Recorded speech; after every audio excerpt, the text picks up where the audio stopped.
السلام علیکم ورحمۃ اللہ وبرکاتہ۔ وعلیکم السلام ورحمۃ اللہ وبرکاتہ۔ کیا حال ہے سب کا؟ الحمدللہ، نحمده ونصلی علی رسولہ الکریم، اما بعد فاعوذ باللہ من الشیطان الرجیم، بسم اللہ الرحمن الرحیم، رب اشرح لی صدری ویسر لی امری واحلل عقدۃ من لسانی یفقہوا قولی۔ حدیث نمبر 88 عن ابن عباس رضی اللہ عنہما ان النبی صلی اللہ علیہ وسلم بعث معاذا الى اليمن فقال اتق دعوة المظلوم فإنها ليس بينها وبين الله حجاب، رواہ البخاری کتاب المظالم۔ سیدنا ابن عباس رضی اللہ عنہما نے بیان کیا کہ نبی کریم صلی اللہ علیہ وسلم نے معاذ رضی اللہ عنہ کو جب عامل بنا کر یمن بھیجا تو آپ نے انہیں ہدایت فرمائی کہ مظلوم کی فریاد سے ڈرتے رہنا کہ اس کے اور اللہ تعالی کے درمیان کوئی پردہ نہیں ہوتا۔ عن ابن عباس رضی اللہ عنہما ان النبی صلی اللہ علیہ وسلم بعث معاذا الى اليمن فقال اتق دعوة المظلوم فإنها ليس بينها وبين الله حجاب، رواه البخاری کتاب المظالم۔ ان ابن عباس رضی اللہ عنہما ان النبی کہ بے شک نبی صلی اللہ علیہ وسلم نے بعثا بھیجا، مبعوث کیا، مقرر کیا کے معنوں میں معاذ رضی اللہ عنہ کو، معاذ بن جبل، الی الیمن یمن کی طرف، یعنی گورنر بنا کے بھیجا، وہاں کا منتظم۔ فقال تو آپ نے فرمایا انہیں نصیحت کرتے ہوئے، اتقی بچو، کس چیز سے بچو؟ دعوتا پکار سے، المظلومی مظلوم کی، فإنها پس بے شک وہ، لیسا نہیں ہے، بینها اس کے درمیان، وبین اللہ اور اللہ کے درمیان، حجاب کوئی حجاب، کوئی پردہ، کوئی رکاوٹ، کوئی آڑ۔ نبی صلی اللہ علیہ وسلم نے چونکہ معاذ رضی اللہ تعالی عنہ کو گورنر بنایا تھا، ایک اتھارٹی دی تھی، تو اس میں ایک پاور تھی، اس بنا پر آپ کو اندیشہ تھا کہ کہیں ایسا نہ ہو کہ اس طاقت کا غلط استعمال کرتے ہوئے آپ کسی کی حق تلفی کر دیں۔ اور ویسے بھی نبی صلی اللہ علیہ وسلم کے یہ صحابہ پہلی دفعہ اسلامی حکومت میں ایک عہدے پر فائز ہونے کی حیثیت سے ایک نمونہ اور مثال بھی قائم کر رہے تھے۔ آپ کے صحابہ جیسی مثالیں قائم کر رہے تھے وہ آئندہ امت کے لیے ان کو فالو کرنا تھا کہ آپ کے بھیجے ہوئے گورنر کیسے تھے، آپ کے بھیجے ہوئے جو صحابی تھے ان کا طرز عمل کیسا تھا۔ وہ بعد کے لوگوں کے لیے ایک دین بننے والا تھا، ایک طریقہ زندگی بننے والا تھا۔ تو اس لیے آپ صلی اللہ علیہ وسلم نے جاتے وقت ان کو باقاعدہ ہدایات دی اور ان کو اس کام کے کرنے کے طریقے بھی سکھائے۔ تو اس میں ہم دیکھتے ہیں کہ یہ حدیث تھوڑی تفصیل کے ساتھ بیان ہوئی ہے، جس میں سے اس باب میں ظلم سے متعلق حدیث کا حصہ لے لیا گیا، باقی حدیث کوٹ نہیں کی گئی یہاں پر۔ اس کے لیے میں جو باقی حدیث ہے جو صحیح بخاری کی ہے آپ کو پڑھ کے سناتی ہوں۔ ابن عباس ہی سے روایت ہے، قال قال رسول اللہ صلی اللہ علیہ وسلم، رسول اللہ صلی اللہ علیہ وسلم نے فرمایا لمعاذ بن جبل، معاذ بن جبل سے، حین بعثہ الی الیمن، جب آپ نے ان کو یمن کی طرف بھیجا، کیا کہا؟ انک ستأتی قوما اہل کتاب، تم ایک ایسی قوم کے پاس جا رہے ہو جو کتاب کی حامل ہے، یعنی وہ مشرکین نہیں ہیں بلکہ پیپل آف دا بک ہیں، پڑھے لکھے لوگ ہیں، صاحب کتاب ہے، صاحب دین ہے۔ فإذا جئتہم، جب تم ان کے پاس آؤ، فادعوہم، تو ان کو دعوت دو، الی اس بات کی، ان یشہدوا ان لا الہ الا اللہ، کہ وہ اس بات کی گواہی دیں کہ اللہ کے سوا کوئی الہ نہیں، وَأَنَّ مُحَمَّدَ الرَّسُولُ اللَّهِ، اور یہ کہ محمد صلی اللہ علیہ وسلم اللہ کے رسول ہے۔ پہلی بات ان سے یہ کہنا یعنی ان کا ایمان یا عقیدہ درست کرنا. فَإِنْهُمْ أَطَاعُوا لَكَ، پھر اگر وہ تمہاری بات مان جائیں، یعنی پہلی بیسک کامن گراؤنڈز پہ آ جائیں، کیونکہ اللہ کو تو پہلے سے ہی مانتے تھے، جس چیز کو نہیں مانتے تھے وہ کیا تھی؟ محمد الرسول اللہ کو. تو پھر ان کو بتانا، فَأَخْبِرْهُمْ، کیا ان اللہ، کہ بے شک اللہ تعالیٰ نے قد فرض علیہم 5 صلوات، کہ ان پر 5 نمازیں فرض کی ہیں. 1 thing at a time، پہلی بات مان جائیں تو اگلی بات بتانا، اور اگر انہوں نے پہلی نہیں مانی تو دوسری بتانے کا فائدہ نہیں، کیونکہ وہ کریں بھی تو اس سے انہیں کچھ حاصل نہیں ہوگا، کیونکہ ایمان کے بغیر عبادات قبول ہی نہیں. تو ان کو بتانا کہ اللہ نے 5 نمازیں فرض کی ہیں، فی کل یوم و لیلۃ، دن اور رات میں. فإنہم اطاعوا لک، پھر اگر وہ آپ کی اس معاملے میں اطاعت کریں، بذالک، اس میں، فاخبرہم، تو ان کو خبر دیجئے، ان اللہ قد فرض علیہم صدقۃ، کہ اللہ نے ان پر صدقہ فرض کیا ہے. صدقہ سے مراد یہاں زکوٰۃ ہے. تؤخذ من اغنیائہم، جو ان کے اغنیاء سے لی جائے گی.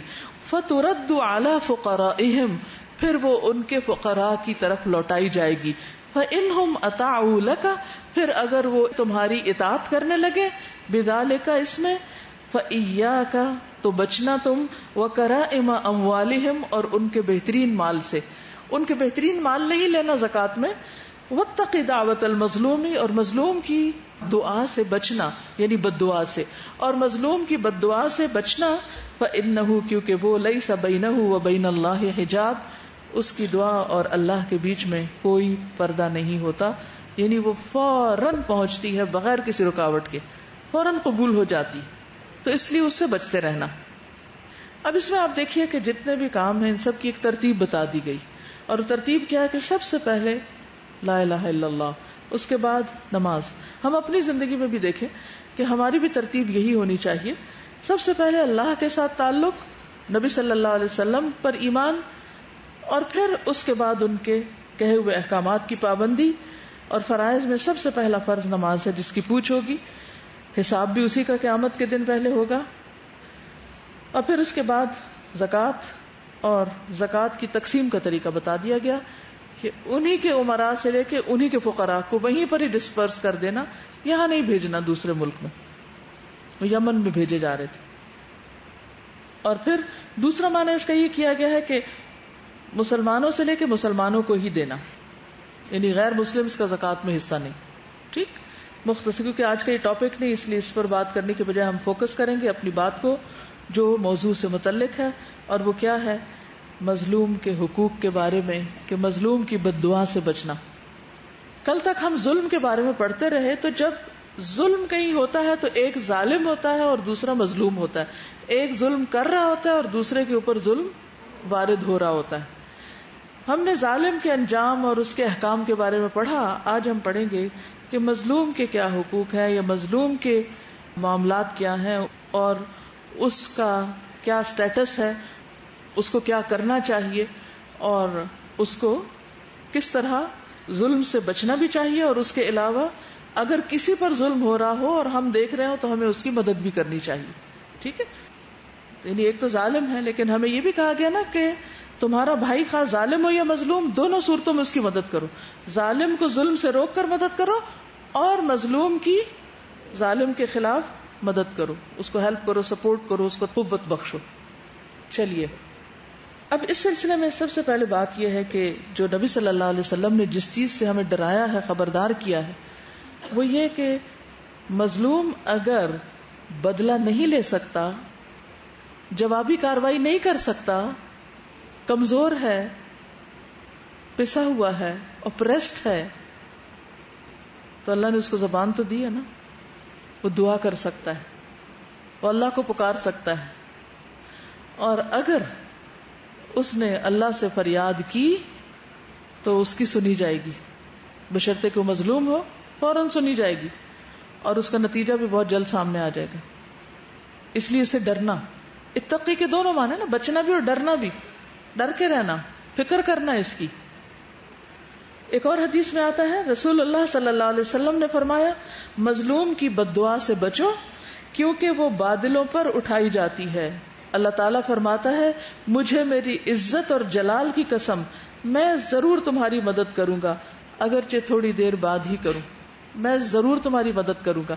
یعنی اگر مظلوم کی کوئی اور سننے والا نہیں تو اللہ ہے نہ سننے والا اور مدد کرنے والا. تو اس لیے ظالم کو اس بات کی فکر ہونی چاہیے کہ اب میرا معاملہ مظلوم کے ساتھ نہیں رہا. کس کے ساتھ ہو گیا؟ اللہ کے ساتھ ہو گیا. مظلوم کے اوپر انسان کیوں ظلم کرتا چلا جاتا ہے؟ کیونکہ اس کے پاس کوئی طاقت نہیں ہوتی اس ظلم کو روکنے کی. تو انسان پھر ایڈوانٹیج لیتا ہے اور کہتا ہے کس نے مجھے پوچھنا. وہ للکارتا ہے اس کو، کون میرا کچھ بگاڑ سکتا ہے، میں جو چاہے کروں. اور کہتے ہیں نا کہ اقتدار کا ایک نشہ بھی ہوتا ہے. تو شیطان اس نشے کو اور بھڑکاتا ہے اور پھر ظلم کرنے کے لیے راہیں کھول دیتا ہے. لیکن جو شخص اللہ سے ڈرتا ہو وہ ایسا نہیں کرے گا. ایک اور حدیث آتی ہے، نبی صلی اللہ علیہ وسلم نے فرمایا مظلوم اگرچہ کافر ہو، مسلمان بھی نہیں، اگرچہ کافر ہو، اس کی بد دعا سے بچو، کیونکہ اس کے سامنے کوئی پردہ حائل نہیں ہوتا. یعنی اس کی بھی سنی جاتی ہے، کافر مظلوم کی بھی سنی جاتی. کیونکہ بعض اوقات انسان کہتا ہے نا کہ یہ تو چونکہ اللہ کو نہیں مانتے یا ہمارے دین پر نہیں، اس لیے ان کے ساتھ جو چاہو کرو. نہیں، اس کی اجازت نہیں ہے. میدان جنگ میں بھی نبی صلی اللہ علیہ وسلم نے مسلح کرنے کی اجازت نہیں دی. مسلح کیا ہوتا ہے؟ ناک کان زبان وغیرہ کاٹنا. تو عام دنوں میں کہاں دی ہوگی کہ اس طریقے پر لوگوں کو مار دیا جائے کہ ان کے جسم کے ٹکڑے ٹکڑے ہو جائیں اور پھر بے گناہوں کو مار دیا جائے. اور خاص طور پر آپ دیکھیے کہ جب بھی میں کبھی کہیں قتل کی خبر پڑھتی ہوں نا، اخبار میں اکثر آتا ہے فلاں شہر میں آج 10 قتل ہو گئے، 20 ہو گئے. تھوڑا سی ڈیٹیل میں جاؤ، فلاں اتنی سال کا تھا، فلاں یہ کرتا تھا، فلاں وہ کرتا تھا، اور کوئی پتہ نہیں قاتل کون ہے. میں سوچتی ہوں قاتل نے قتل کیا اور اخبار والوں نے خبر لگائی اور ہم جیسا نے پڑھ لی اور بات ختم ہو گئی. لیکن جن بچوں کا باپ چلا گیا اور وہ ساری زندگی کے لیے یتیم ہو گئے بے گناہ، جس عورت کے سر سے سایہ اٹھ گیا شوہر کا، اس کے لیے زندگی کتنی مشکل ہو گئی. اور جس ماں کا بیٹا چلا گیا اس کے لیے کتنی مشکل ہو گئی. اور اسی طرح اور یعنی کہ زندگی میں صرف ماں بہن بھائی بیٹا ہی تو نہیں ہوتے، اور لوگ بھی ہوتے ہیں ہمارے. تو ان سب پر کتنا بڑا ظلم ہے، خاص طور پر اگر ناحق قتل ہو رہا ہو، کہ قصور ہی کوئی نہیں، قصور کسی اور ظالم کا ہے، اس تک نہیں پہنچ تو عام بندوں کو ہی مار ڈالو، بے قصوروں کو مار ڈالو. یہ تو کوئی لاجک نہیں بنتی، کوئی جواز ہی نہیں بنتا. اور اسے قیامت کی نشانیوں میں سے بھی بتایا گیا نا کہ قیامت کے قریب کیا ہوگا کہ قتل عام ہو جائے گا، نہیں پتا ہوگا کہ قاتل کون ہے. وہی صورت آج یہاں ہے، کوئی پتہ نہیں قاتل کون ہے. لیکن کیا اس سے وہ انسان بچ جائے گا یا وہ مظلوم کی بد دعا سے محفوظ ہو جائے گا؟ ہرگز نہیں. کل کسی بچی نے ایک واقعہ لکھ کے دیا ہوا تھا کہ کسی گاؤں میں اس میں کسی شخص کی دکان تھی چھوٹی سی. تو 2 لوگ تھے. اب وہ چھوٹی سی دکان یا کھوکھا بھی ہو تو کمپٹیشن چل پڑتا ہے اگر ساتھ ساتھ یا ایک ایریے میں ہو. قدرتی بات ہے. وہ کہتے ہیں نا المعاصرۃ سبب المنافرہ. معاصرت کیا ہوتی ہے؟ ایک ٹائم پر یا ایک دور میں رہنے والے. تو زمان اور مکان دونوں اعتبار سے جو لوگ ساتھ ساتھ ہوتے ہیں عموماً ان کے اندر ٹسل چلتی. تو اس نے کیا کیا، دوسرے دکاندار کا جس کی دکان اس سے زیادہ چلتی تھی، اس کے بیٹے کو رسی باندھ کے اس کو مار ڈالا تاکہ دکاندار کا دھیان کاروبار سے زیادہ اپنے بیٹے کے غم کی طرف چلا جائے. اور یہ نہیں سوچا اس کے بعد کیا ہوگا. بہرحال قاتل پکڑا گیا تو اس نے اقرار کیا کہ ہاں میں نے مارا ہے. اور کہتا ہے کہ جب میں مار رہا تھا اس کے بعد آدھے گھنٹے کے لیے میری آنکھوں کی روشنی چلی گئی، اندھا ہو گیا وہ. اور پھر شاید اسی واقعے میں تھا کہ اس نے لاش کو شاید اٹھا کے کہیں چھپانا چاہا تو کوئی اس قبرستان سے ایک سفید کپڑوں والا گزرا، اس نے اٹھا کے لاش سڑک پہ ڈال دی، جس کی وجہ سے پھر وہ بات کھل گئی. تو ہو سکتا ہے کہ جس وقت تو اس کو رسیاں باندھ رہا ہو یا کچھ تو اس کے منہ سے کوئی بد دعا نکل رہی ہو یا کچھ. اب وہ ساری زندگی کے لیے قید میں خود بھی پڑا، وہ دکان بھی گئی اور وہ بھی گئی. اور انڈائریکٹلی کتنے اور کسٹمرز پر ظلم ہوا کہ ان کی ضروریات رکی. تو یہ انتہائی بے وقوفی کی بات ہوتی ہے نا کہ بعض اوقات ہم ایک مسئلہ حل کرتے ہوئے 10 اور کھڑے کر لیتے ہیں.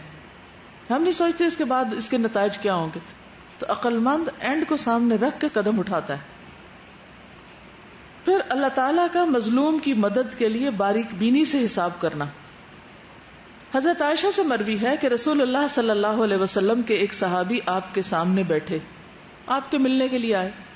کہنے لگے یا رسول اللہ صلی اللہ علیہ وسلم، میرے کچھ غلام ہیں، وہ مجھ سے جھوٹ بولتے ہیں، خیانت کرتے ہیں، سچی بات نہیں کرتے، میرا کہنا بھی نہیں مانتے، پھر میں انہیں مارتا ہوں، بات نہیں سنتے انہیں مارتا ہوں اور برا بھلا کہتا ہوں، گالی گلوچ بھی کرتا ہوں. میرا ان کے ساتھ کیا معاملہ رہے گا؟ نہیں میرا آخرت میں حساب کیسے ہوگا؟ نبی صلی اللہ علیہ وسلم نے فرمایا کہ ان کی خیانت، جھوٹ، نافرمانی اور تمہاری سزا کا حساب لگایا جائے گا. وہ بھی گنا جائے گا اور تمہارا عمل بھی گنا جائے گا. اگر تمہاری سزا ان کے جرائم سے کم ہوئی تو وہ تمہارے حق میں بہتر ہوگی، چھٹ جاؤ گے، اور اگر تمہاری سزا ان کے گناہوں کے برابر نکلی تو معاملہ برابر برابر ہوگا، نہ تمہارے حق میں ہوگا نہ تمہارے خلاف ہوگا. اور اگر سزا ان کے گناہوں سے زیادہ ہوئی تو اس اضافے کا تم سے بدلہ لیا جائے گا، اس اضافے کا تم سے بدلہ لیا جائے گا. اس پر وہ آدمی رسول اللہ صلی اللہ علیہ وسلم کے سامنے ہی رونے لگا، چلانے لگا، رونا شروع کر دیا اس نے، کیونکہ اس نے بات کو سچ سمجھا. آج ہم حدیث سنتے ہیں تو کیا ہمارا بھی یقین کا یا ایمان کا وہی لیول ہوتا ہے کہ ہم اسے سچ سمجھیں کہ جو آپ صلی اللہ علیہ وسلم فرما رہے ہیں وہ بالکل سچی بات ہے؟ ہاں تو ڈاؤٹ ہی نہیں ختم ہوتے، کیا پتا ہو یا نہ ہو. چلانے لگا. نبی صلی اللہ علیہ وسلم نے فرمایا اسے کیا ہوا، یہ کیوں اتنا رو رہا ہے؟ کیا یہ قرآن کریم میں آیت نہیں وَنَدَعُ الْمَوَازِينَ الْقِسْطَ لِيَوْمِ الْقِيَامَةِ فَلَا تُظْلَمُ نَفْسٌ شَيْئًا وَإِنْ كَانَ مِثْقَالَ حَبَّةٍ مِّنْ خَرْدَلٍ أَتَيْنَا بِهَا وَكَفَى بِنَا حَاسِبِينَ. وَكَفَى بِنَا حَاسِبِينَ کیا ہے ترجمہ؟ کیا یہ شخص یہ آیت نہیں پڑھتا؟ کون سی؟ کہ قیامت کے دن ہم انصاف کے ترازو قائم کریں گے. وَنَدَعُ الْمَوَازِينَ الْقِسْطَ لِيَوْمِ الْقِيَامَةِ، لہٰذا کسی پر کسی قسم کا ظلم نہ ہوگا، خواہ وہ رائی کے دانے برابر بھی ہو تو ہم اسے لے آئیں گے نکال کے، اور ہم حساب کرنے کے لیے کافی ہیں. یعنی اللہ تعالیٰ خود حساب لیں گے. کیا اس آیت پر اور اس حدیث پر ہے ایمان ہمارا؟ جب ہم کسی کے خلاف بات کر رہے ہوتے ہیں یا اس کو اذیت دے رہے ہوتے ہیں یا اس کا حق مار رہے ہوتے ہیں یا اس کے مال میں نقصان دے رہے ہوتے ہیں یا اس کے کسی اور چیز میں، ہم سب نے بھی آیت پڑھ رکھی لیکن پڑھتے ہیں اور گزر جاتے ہیں. تو وہ جو چٹ پڑی تھی نا کل میں نے، وہ جو سسرال سے معافی مانگنے، مجھے حقیقی معنوں میں خوشی ہوئی کہ اس بچی نے پڑھا ہے، سمجھا ہے اور مان لیا ہے کہ پوچھ ہوگی، لہذا جو میں نے کیا ہے وہ غلط کیا ہے. اللہ تعالیٰ کو یہی بات بہت پسند ہے کہ بندہ اپنی غلطی کا اعتراف کر لے کہ میں نے غلطی کی ہے، اب میں اس کا کفارہ کرنا چاہتا ہوں، ازالہ کرنا چاہتا ہوں.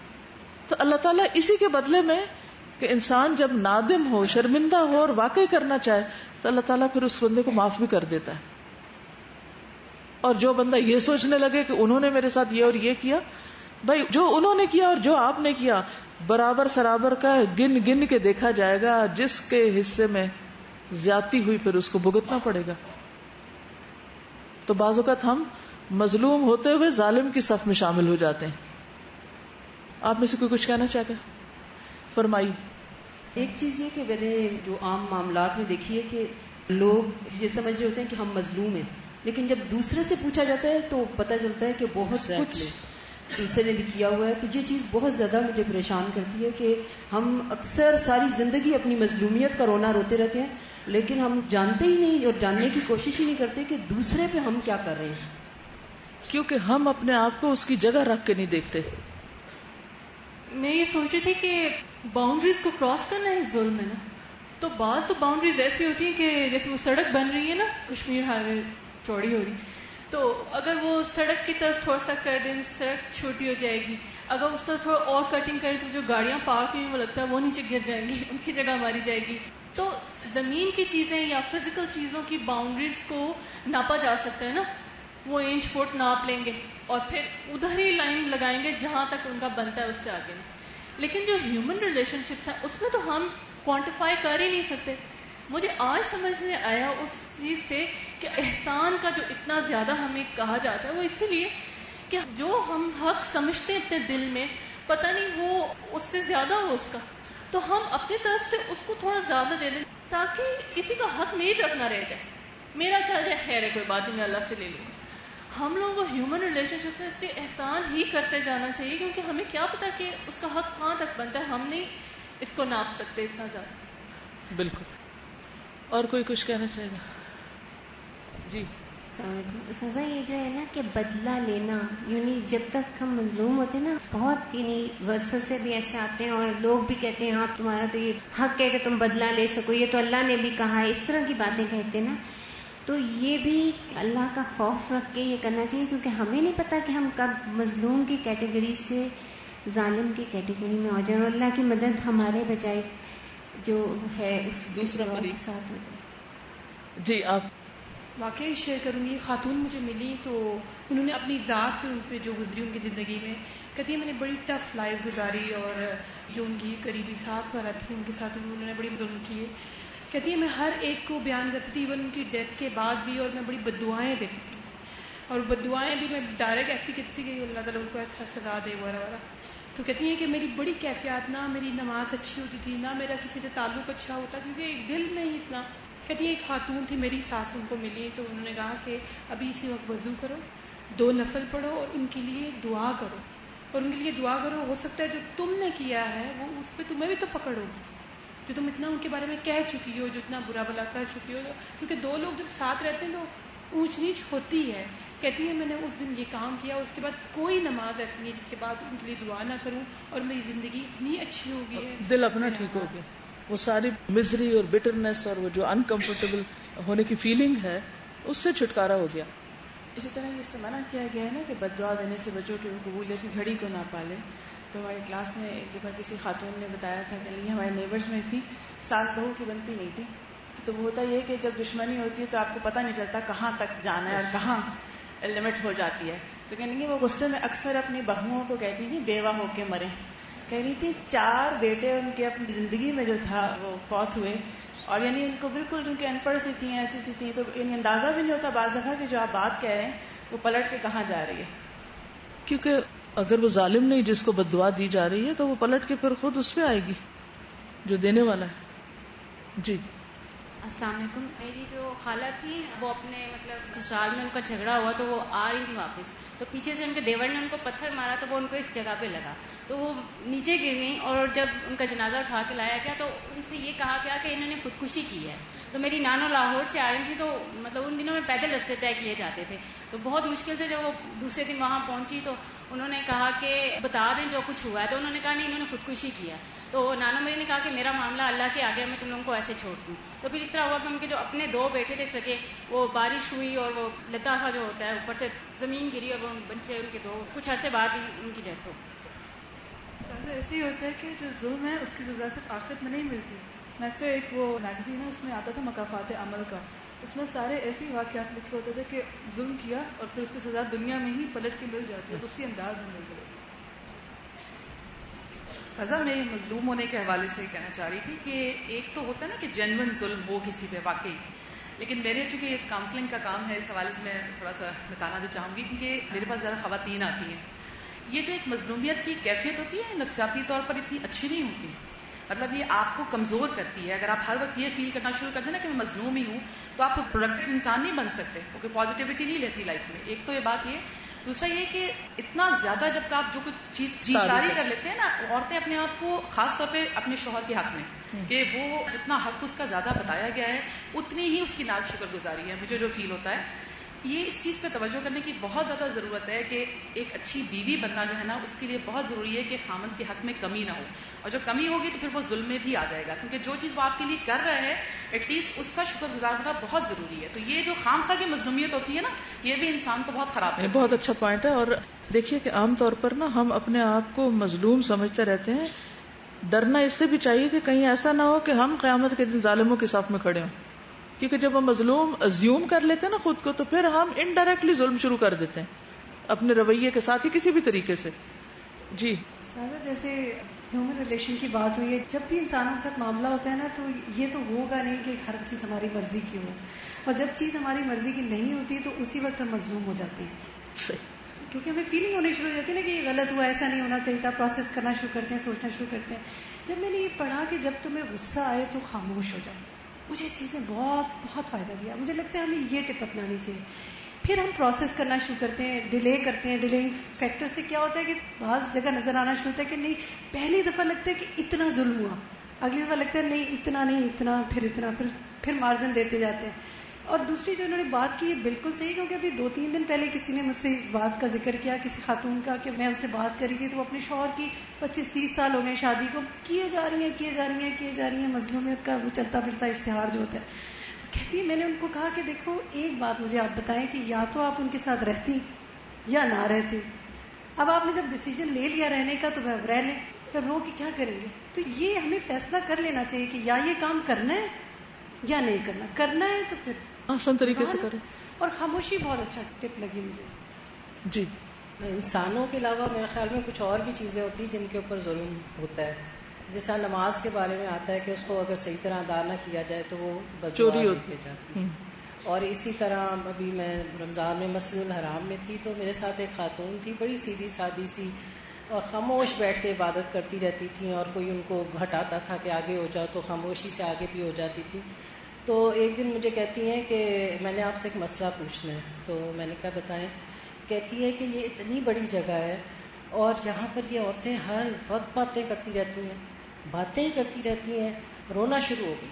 کہتی ہیں کہ تم اقامت اور نماز کے درمیان بھی باتیں کرتی ہیں، اور یقین کریں کہ دھواں دھار رونا شروع ہو گئی. کہتی ہیں کہ ہم تو گھر میں بھی بات نہیں کرتے. میں نے کہا اچھا. تو کہتی ہیں ہمارے بڑوں نے ہمیں سکھایا ہے کہ زیادہ بات نہیں کرنی، کیونکہ دیکھیں زبان سے زیادہ ظلم ہوتا ہے نا. تو میں نے کہا آپ کے بڑے عالم تھے؟ کہتی نہیں عالم نہیں تھے، بڑے نیک لوگ تھے، اور ہمیں بچپن سے وہ کہتے تھے کہ عصر کے بعد تو چپ کا روزہ رکھ لو. اور کہتی ہے میں نے گھر میں ڈائری رکھی ہوئی ہے، اور جب میں اس طرح سے خاموشی چاہتی ہوں اور زبان اپنی استعمال نہیں کرنا چاہتی تو میں اس ڈائری کے اوپر لکھ کے دیتی ہوں بچوں کو. اور میں نے اپنے بچوں کی بھی یہی تربیت کی ہے کہ بس وہ سیدھا اپنا کام کرتے رہتے ہیں اور زیادہ کسی سے بات نہیں کرتے. تو میں نے ان سے یہ چیز جو ہے وہ بہت عقلمندی کی بات، اور ماشاءاللہ پاکستانی عورت تھی.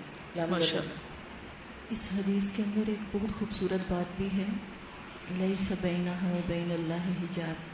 اگر یہ چیز ہمارے سامنے ہو تو ہم مظلوم رہنے میں ساری زندگی اپنی زیادہ خوشی محسوس کریں، اور اس موقع کو دوسرے کے لیے بدعا کرنے کے بجائے اللہ تعالیٰ سے اپنے لیے کچھ مانگ لیں.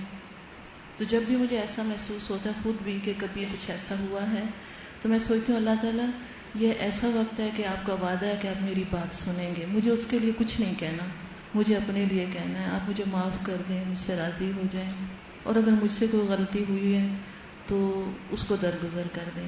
اور یہ اس موقع کو اگر ہم سب استعمال کرنا شروع کر دیں تو یہ اللہ کا وعدہ ہے، اور اللہ تعالیٰ کے وعدے جھوٹے نہیں ہوتے. ہمارے کئی حساب کتاب چکانے والے پڑے ہوئے ہیں. تو وہ مظلوم سے اگر ہم بدلہ لے بھی لیں گے تو جو ہمارے ساتھ ہو چکا وہ تو واپس نہیں ہوگا، اسے ہمیں کیا فائدہ ہوگا. اگر ہم اس کے لیے کچھ ایسا مانگ بھی لیں گے، اس نے جو ہمارا نقصان کیا اس کا نقصان ہو بھی گیا تو ہمارا نقصان تو پورا ہونے کا نہیں. تو اس موقع کو استعمال کرنا چاہیے ہم سب کو. یعنی ان کے کہنے کا مطلب یہ ہے کہ وہ قبولیت دعا کا وقت ہوتا ہے تو اس موقع پر اپنے بھلے کے لیے مانگ لیں بجائے کسی کے برا کرنے کے لیے. رسول اللہ صلی اللہ علیہ وسلم نے فرمایا مظلوم کی بد دعا سے بچو، یہ تو چنگاریوں کی طرح آسمان کی طرف اٹھتی ہے. چنگاری کتنی تیزی کے ساتھ اٹھتی ہے نا. پھر ایک اور بات یہ ہے کہ مظلوم کی مدد کرنی چاہیے، وہ ہم سب پر لازم ہے. رسول اللہ صلی اللہ علیہ وسلم نے فرمایا اپنے بھائی کی مدد کرو خواہ ظالم ہو یا مظلوم. ایک صحابی نے عرض کیا یا رسول اللہ جب وہ مظلوم ہو تو میں اس کی مدد کروں گا، لیکن آپ کا کیا خیال ہے جب وہ ظالم ہوگا تو پھر میں اس کی مدد کیسے کروں گا؟ آپ نے فرمایا اس وقت تم اسے ظلم سے روکنا، یہی اس کی مدد ہے. مظلوم کی مدد کا ثواب کیا ہے؟